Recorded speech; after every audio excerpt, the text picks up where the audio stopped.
आप मस्जिद के पास जाकर आप नारा लगाएंगे? क्यों नारा लगाएंगे आप?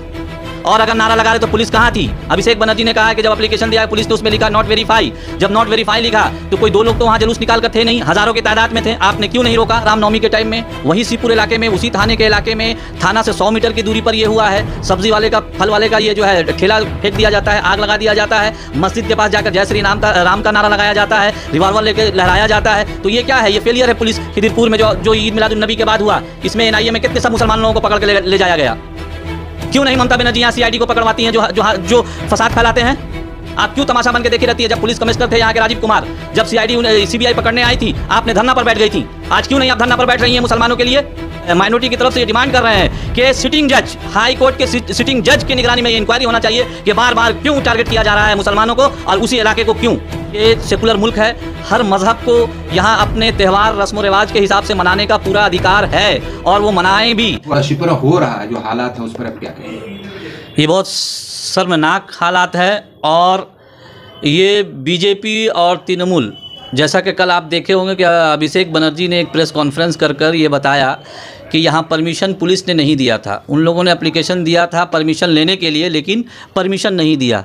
मेरा सवाल है तृणमूल से और अभिषेक बनर्जी से कि जब आपकी पुलिस ने यहाँ परमिशन नहीं दिया तो फिर जब ये विश्व हिंदू परिषद वाले और उनके जो हिमायती हैं उन्होंने जब जुलूस निकाला रामनवमी का, तो उसको आपने रोका क्यों नहीं? आप कह रहे हैं कि परमिशन नहीं है, तो क्या लॉ एंड ऑर्डर पूरा फेलियर है?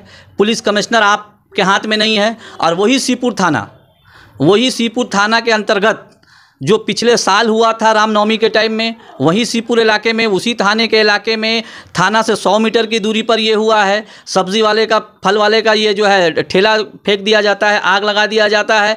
मस्जिद के पास जाकर जय श्री राम का नारा लगाया जाता है, रिवॉल्वर लेके लहराया जाता है। तो ये क्या है? ये फेलियर है पुलिस जब फेलियर है तो इसका मतलब ममता बनर्जी फेलियर है। अब फेलियर है तो उन्हें रिज़ाइन देना चाहिए।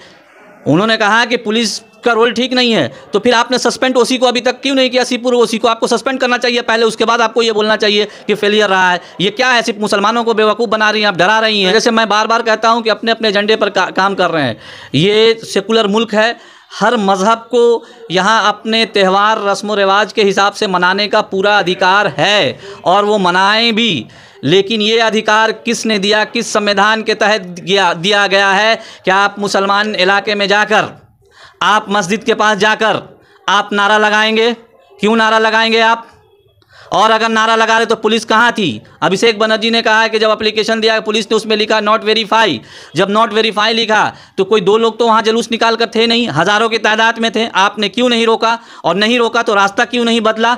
देखिए बीजेपी आज ये कह रहे, मैं शिबंदु अधिकारी का मैं प्रेस कॉन्फ्रेंस देख रहा था, वो कह रहे थे कि मैंने NIA का डिमांड किया हूँ। भाई NIA का डिमांड करेंगे आप, CBI ED से डराते हैं।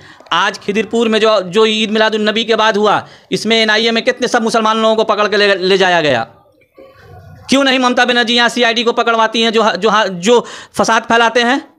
आप क्यों तमाशा बन के देखी रहती है? जब पुलिस कमिश्नर थे यहाँ के राजीव कुमार, जब CBI पकड़ने आई थी, आपने धरना पर बैठ गई थी। आज क्यों नहीं आप धरना पर बैठ रही हैं मुसलमानों के लिए?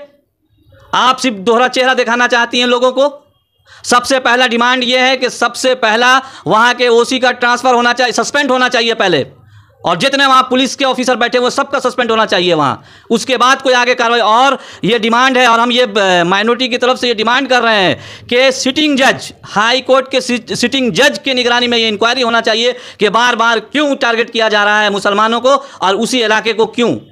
क्या आपको लगता है कि जो पंचायत चुनाव होने वाला है इस साल और मुसलमानों की जो TMC से दूरी बढ़ रही है, सागरदिघी जो इलेक्शन जो रिजल्ट आया है उसको ध्यान में रखकर ये सब खेल, ये सब ड्रामा किया जा रहा है? ये देखिए, सागरदिघी का जो भी रिजल्ट आया उससे तो ममता बनर्जी जो है दहली हुई हैं कि अक़लियत हमसे दूर हो गए हैं।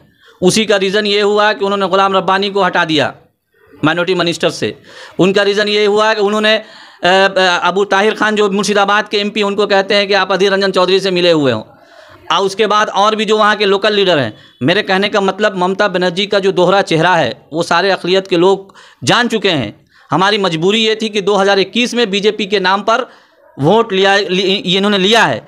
इसी के लिए ये हावड़ा वाला कांड फिर हुआ है और इन्होंने मुसलमानों को वार्निंग दिया है, ये ठेठ किया है उन्होंने कि अगर 2024 में रिजल्ट हमारे फेवर में नहीं हुआ तो हम इससे भी ज़्यादा बड़ा फसाद तुम लोगों के ऊपर में करवाएंगे। और एनआईए ले जाएगी, ममता बनर्जी क्या करेंगे आप बताइए? उन्होंने क्यों नहीं कहा कि एनआईए नहीं, उनको अपील करना चाहिए था यहाँ हाई कोर्ट में, क्यों नहीं अपील करेंगी? हम लोग सोमवार के दिन हाई कोर्ट जा रहे हैं, वहाँ एक मामला करेंगे, PIL करेंगे और इसकी इंक्वायरी के लिए हम लोग हाई कोर्ट से अपील करने जा रहे हैं सोमवार के दिन।